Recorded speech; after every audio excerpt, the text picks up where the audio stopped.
hello, hey, hello, hello, hello, hello, hey, hello, hello. Right, what's going on, everybody? Again, this is Marc G with the GordonXchange.com. Right now, let me get this out the way early. This is my second time being able to sit down with Miss Dominique. Yes. We got the budget up a little bit. Yeah. Okay? Not just the cell phone. We was in the middle of Eastern Mall with the kids screaming and couldn't hear nothing, so we gonna do it over again. All right. So I really appreciate you giving me this opportunity to talk to you once again. Definitely. So, just first off, how are you? How's everything good. going? Good. It's going so good so far. I can't complain. Yeah. I'm blessed, you know. How you doing? I'm good. Can't complain. It's cold. Very cold. It's very cold in Columbus today. Yeah, but we didn't have too much snow early in the winter. I said, oh, it's gonna be over, and now we get hit with it. So just go ahead and get it out the way so we can get the spring. But the last time I talked to you, I think Last Comic Standing had just started. It was just airing, but it wasn't over yet. Yeah, I think the season was just beginning. It was in Columbus it was. Yep. It was. So of course, if people don't know, you were a finalist. I was a finalist. So tell me about the whole thing. Like, how was the experience? Did you feel a certain type of way that you didn't get the whole thing, or how was everything? No, it was good. It was a great experience for me. The exposure was great for me. Of course, I wanted to win. Yeah. Anytime you compete, Right. you want to win, and I think I'm a competitive person. Yeah. Yeah, so I definitely wanted to win, but even though I didn't win, I still felt like I won. And when I say that, I mean because of the exposure and because of all the advantages that you had from just doing the show and being a finalist. So I still feel like I won. I wanted the money. Don't get it twisted, but that's okay. Right. You know, I'm not one to say, oh, I'm mad I didn't win. I just think that things are, you know, your life is playing and things are destined for you. So if it was for me to win, I would have won. Yeah. That just wasn't for me to win. Wasn't for you. But I still feel like in many ways I won. So, Right. yeah. Now, the guy that won, I wasn't really too familiar with him. I wasn't up on him when he won, but did you think he was deserving of it? Funny guy, you know, just being around him and everything? Now, during the taping, I wasn't around him a lot. Oh, okay. But on tour, I was around him more on tour. His name is Clayton English. Okay. And I definitely think he's deserving, and I think that he's a great guy. Great guy. Very, very nice guy, and I got to know him very well on tour. So after getting to know him and spending, like, we went on tour for 3 months, the top 5 finalists. We went on tour for 3 months, so after getting to know him, I definitely think he deserves it. And he's a nice guy, so I wish him well. I wish him the best. Good. Now, another thing that was just getting going was the season 2 of Black Jesus. First off, funny, super funny. Thank you. What is it like? Because actually, like, I was looking out there, Corey Holcomb was on this show, so he's on there, Pops is on there. How is it working with everybody and just the whole atmosphere of just being on the show? Well, the atmosphere of being on the show is really great because the production staff and the directors and everything, they real cool and they real laid back. So whenever you're on a production or even at any job, when the people that are in charge, when they're laid back and they relax, they make it fun. So when you come to work, it's like fun, and then they let you, especially being a stand-up comic, they let you do what you want to do with the dialogue. So when you're able to do that, and they say, okay, just get our point across, but they give you the leeway with the script, that's the best of me. I like that. So, you know, it's being really able to fun. improvise right there. Yeah, so it makes it a lot of fun. And then with all the comics on set, myself, Corey, Pops on there, that's John Witherspoon, if you don't know. Charlie Murphy's on there. Okay. So you know he's a very, very funny comedic comic and comedic actor. So with him, with everybody being on the show, it's fun. Okay. Is it gonna be a season 3? I think so. Think so? Yeah, and Black Jesus, he's funny too. You know what? I think he's doing stand-up now. His name is Slink Johnson. I saw him doing the stand-up show. I gotta check it out, but I think that, you know, he know how to come up with funny stuff, so if he work at it, he'll probably be okay. Because I wasn't too familiar with him. I didn't know if he came from comedy or if he was an actor or whatever, but yeah, I like him too for sure. He's a very nice guy, cool dude. Now, switching gears just a little bit, I didn't notice the first time I interviewed you, but I saw, like, through social media and all that, Redskins fan. Big time. Big time. I know you're from DC, but I didn't know you were a big time Skins fan. Oh, yeah. Y'all did pretty good. You know. Okay. I think we did okay, but, you know, I came through the era of when I was growing up, Joe Theismann was the quarterback. Mm-hmm. Doug Williams was the quarterback. Mark Rippon was the quarterback. We had the Smurfs. We had the Hogs.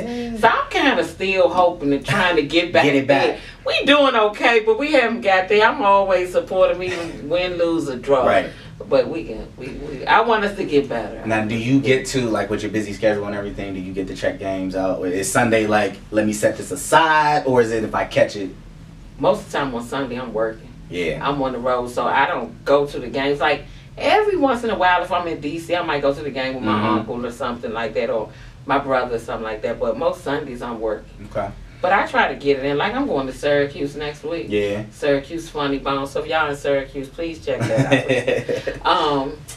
But so I'm going to go to the game in Syracuse. I'm going to go see the Orangemen play in Syracuse on Saturday. So if I get little moments and stuff like that happen, you check it out. It's a good atmosphere there, too. I'm sure. I never been in the Courier Zone because I am a Georgetown Hoyas fan. Thank you. But I will go see the Orangemen play on next Saturday. Yeah. Okay. Now, sticking on football a little bit, I seen you put the tweet up and you said, if the Panthers lose the Super Bowl, it's because of Cam's Versace pants.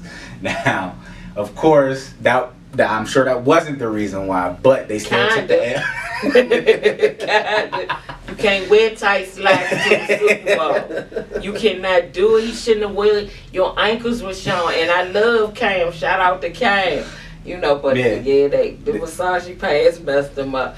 I just think he probably got overwhelmed a little bit. The moment, and when they got in that game and that moment, and everybody just seemed like they kind of fell apart. It was the wheels fell off of that fast. I was rooting for him for sure. I like him. I like people say he's arrogant and all that. I don't take offense to people's arrogance. Right. I just feel like, okay, he an arrogant person. We all different kind of people. Right. If he want to be arrogant, he can be arrogant. Because one thing you know about arrogance, eventually you gonna be humble. Yep. And guess what? He got humble. Sunday night, he wasn't doing none of it. He was sitting there like this. Mm-hmm. How you feel about, though, like, because it seemed like immediately after he lost, that's what the conversation turned to. Oh, because he walked out the press conference, and I feel like the media turned on him and everything. Like, he need to grow up. Do you feel like that was good criticism? Do you feel like he handled it well, or? I don't think he handled it well, but do we ever handle defeat well? I don't think people handle defeat well. Mm-hmm. And then you lost a football game, the biggest game of your life. You're accustomed to winning. You're young. Yep. And in front of everybody, even everybody watches the Super Bowl, even people that know nothing about football. It's an event. And you lose this game, and all they've been talking about is you're arrogant. So I think, of course, I'm sure he could have handled it better, but the problem is he handled it the way he want to handle it. Yeah. He handled it the way he felt. And if it was inappropriate, okay, it was inappropriate. It's a lot of things in this society that are inappropriate. I mean, okay, he probably does have some growing to do and all that. But the thing that I didn't understand about the criticism is why everybody kept saying he celebrate when it's going good, right? We all do. Right. Nobody celebrates when you lose. Who celebrates a defeat? Exactly. Who celebrates things that don't make them happy? So that didn't make sense to me. And so what? He the quarterback. So what? He don't have to uplift them. They got to uplift themselves because they got their ass whooped too. They can't uplift It don't all fall. It don't all fall on him. I tried. He needed to be uplifted when they wasn't blocking. When Von Miller and them was coming after him all game long. That's when he needed to be uplifted. But nobody uplifted him. They was all in the backfield all game long. But he wasn't being uplifted. So he told them, you come speak to them for yourself. But in hindsight, what the media did was they didn't show us the whole thing. So when you saw in hindsight why he did what he did, he was suffering. He could hear the opposing team they playing talking about the game plan, and talking about him, insinuating that he's not as great as. So that hurt his feelings as well. And he's a young man, and it's okay. And I just think that it's all right. If he didn't handle it well, I know that he will grow and he'll get better. Yeah, definitely. He'll be back. He'll be back for many years to come. He's young. He's young. Now the other part of that Super Bowl was the halftime show. and of course it was Beyonce and the new song and the dancers dressed as the Panthers and all that stuff. And Right. I'm shocked at all of the, like, I heard people saying that they're gonna boycott, they're gonna go to the NFL and have picket signs outside and all that other stuff. Do you feel like artists, or when you get to a certain level, you have a responsibility to talk about social issues and stuff that's going on in the world, or do you just kind of feel like, you know, if that's not my lane, then I stay away from it? I think that it's your choice. I think that if you do have a voice, you should have something to say. Right. Especially when you see certain things going on in this community. You should stand up and say, oh, this isn't right. But you don't have to. Yeah. I think it's just the cloth that you may be cut from. You don't have to. If you don't want to do that, that's okay. Mm-hmm. But if you are that person, I think that you definitely should say something. And I think that what she did was great. Yeah. I think that it really was great. I I don't agree. even know why anybody's boycotting her. Like, they didn't like the police cruiser in the water. They didn't like that. But my thing is, this is where I get confused, Marcus, is that if you, instead, like, to me, and we always talk about this needing to come together thing, and we need to talk about, if you are a part of law enforcement and you see the water in the car, to me the thing is not to attack and say, oh, you bashing the police. To me, the thing, if you trying to really, really bring this thing together, the thing that you should do, to me, is you should say, why you feel like that? That's how you start dialogue. What made you feel this way that you wanted to call and do? What's going on? Let's talk about it. Instead of bashing and boycotting. No, it's not. And if that's how she feels, she can speak on whatever she wants to speak on. This not being able to have an opinion. It's getting rough out here. It's getting rough, man. You can't say too much of... You can't say, and that's crazy to me. And that's what artistry is all about. Even with comedians, they want us to be, you know, watch what you say here. Right. Watch what you... Why? That's what artistry is all about. I'm a Beyonce fan, like I'm a late fan. Okay. You know what I'm saying? Okay. I wasn't on the bandwagon at first, but you can say I'm old school, but I'm in the beehive. You know what I mean? Even though I'm old school, so I commend her for taking that stand, and it was very brave. Yeah. You know, it was very brave on that platform. Because you know, you'll lose a lot of fans, a lot of people. You know, they feel like you're doing too much, but. Musically, just in general, like you said, you're a late Beyonce fan.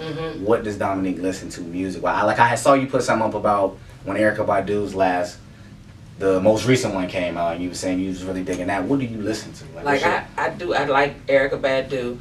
I can't say that I don't like Nicki Minaj. You know, I'm from a different school of hip hop. I came from Biggie and Tupac and Jay-Z and Method Man and Eric B and Rakim. So I do like some of the new artists. Their styles are a little different to me. I'm trying to adjust. My ear can't find it. You know what I mean? She'll be killing blue, blue, blue, and I'll be like, what voice was that? So it'll throw me off. Because I think she dope. Yeah. You know what I'm saying? I like J. Cole. Yeah. I think he dope. Love J. Cole. So when it comes to hip hop, I like J. Cole. I like the things he say. He got me with Crooked Smile. Yeah. You know, but he's saying something. He's saying something. And he take you on the journey. You know what I'm saying? So I ain't getting my teeth fixed. I'm going to keep this Crooked Smile. So when y'all tell me you don't want me no more, it's all good. I'm going to just walk down the street. I won't be broke with a perfect smile if y'all say you don't want me no more. So I like that. But on the whole, I'm kind of like an R&B girl. So I like Jaheen. I like Erykah Badu, but I've been liking her for years. Right. You know, Ledisi. I listen to a lot of R&B. And I do like some of the new R&B, like I like Chris Brown's Rock You to Sleep. So I'm kind of like, you know, I just be kind of chill with it, kind of in the middle. I'm trying to get a little bit with the new. Oh yeah, that got put up on. I wasn't even a big 2 Chainz fan. Yeah. But I've been saying the whole time, watch out a little bit. While you getting mad, I'm getting rich. Watch out a little bit. Now have you seen Anthony Hamilton? Yes. Did you see when they in the kitchen? Yeah. Oh, they killed it. I love Anthony Hamilton. They killed it. I want them to come out. When we rich. I want them to do a whole, you know, give me 5, 6, 7 songs, all of that. They killed the big boy in that video can sing. Yeah. Oh, yeah. Boy, he can sing. Yep. Yeah, they killed that. So I kind of listen to, if it sounds good and I can follow it and they got a nice beat, I can get down with you. You know, I can rock with you. I don't really have a preference, but if I like it, I'm like, okay, I like If I like that. it, I like it. Yeah, I like that. That's dope. I like that. Okay. So some of the rappers, the younger rappers, I can't, Too much. They Too don't, much. I come from up before sunrise first to hit the bar, blah, little band with a pocket full of rock. I come from that. They not talking about nothing. No. To me, they not. But to me, that's just my opinion, right? Right, exactly. But when you start talking to young, like my niece is 14, and I'm talking to her, and she trying to get me on these songs, and I'm like, you gotta turn this off. I don't even know. Yeah. And the beat might be good, but I don't know what they talking about. You can't follow. It's not like it's not like a story. It's just like they throw out thoughts, just random thoughts, and they put it to a dope beat.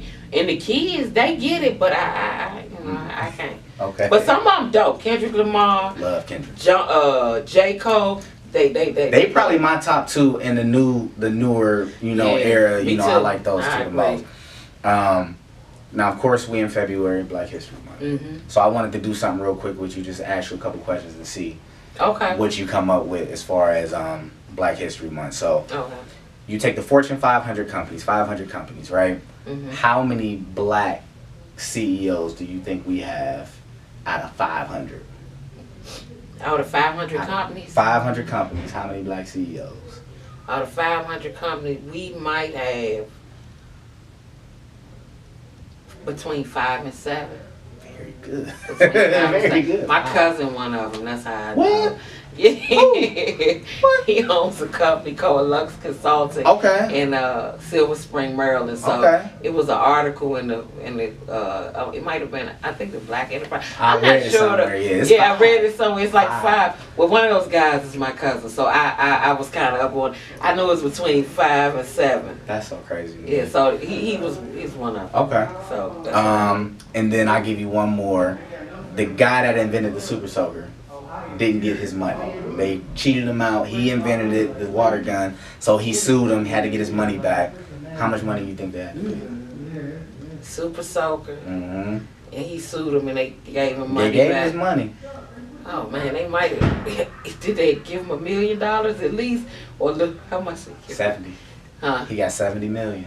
70 million. But 30 years later, 20-something years later. But how much is Super Soaker worth?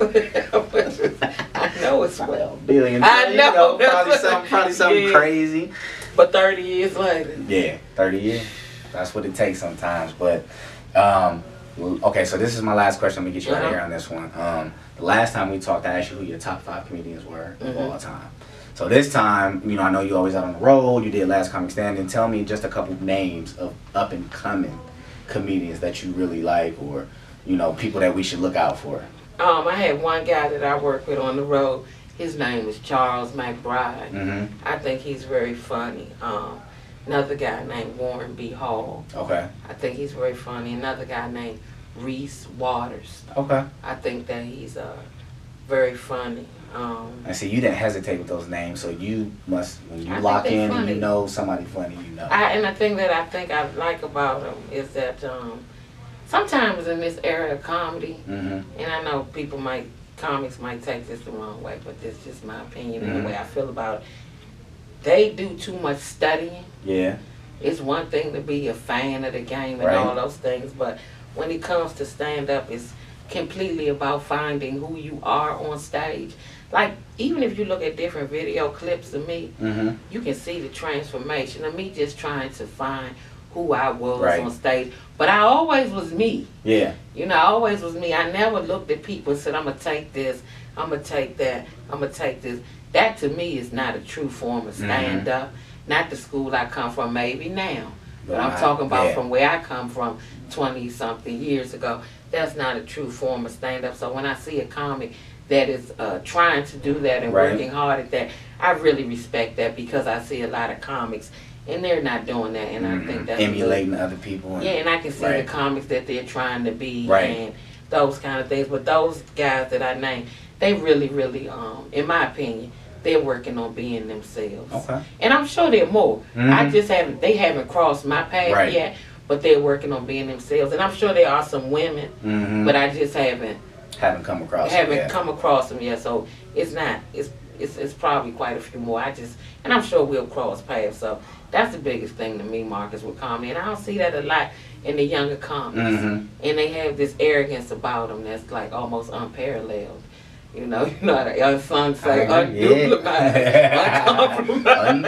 unparalleled. You know, it's like, we didn't come from that. Right. You know, the OGs in comedy, we listen to them because you people that come before you, they paved the way for you. You know, sometimes some of the older comics, we'll be talking, they talk about how they call us old. Yeah. And you know, but you see, when you call somebody old, unless you plan on dying first thing, you're going to get old. If you plan on leaving sometime soon, that's something different. You're going to get old. And then the thing about you calling the comic that's been here a while old, you got to sustain as long as I have.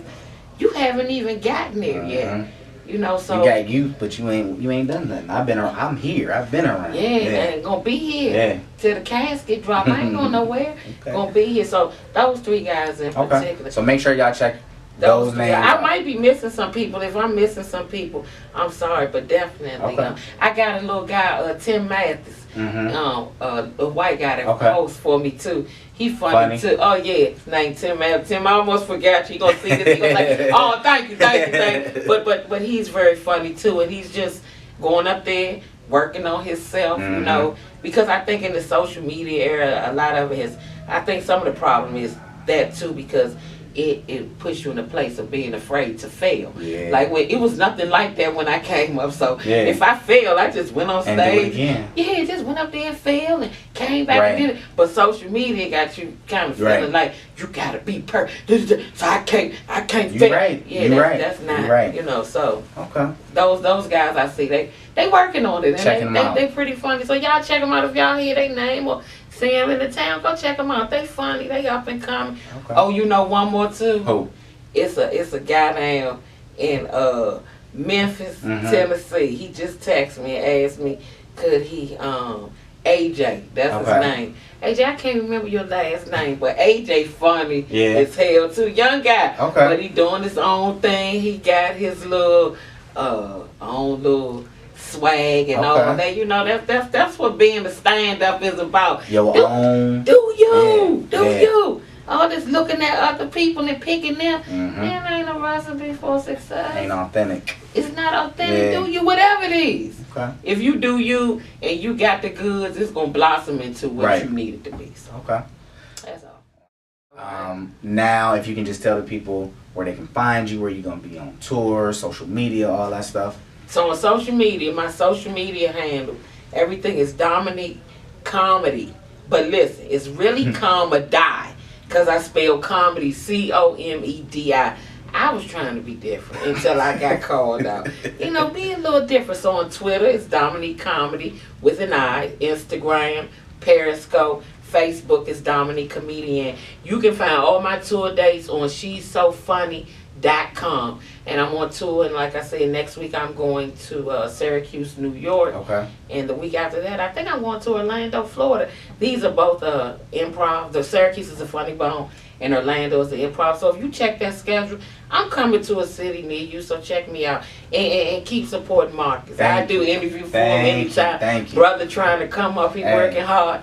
That's what it's all about. It's Black History Month. I appreciate it. So that's all I got, man. Dominique, Marc G to GordonXchange.com, and we are out. Thank you.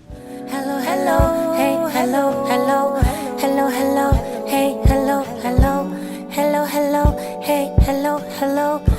hello, hey, hello.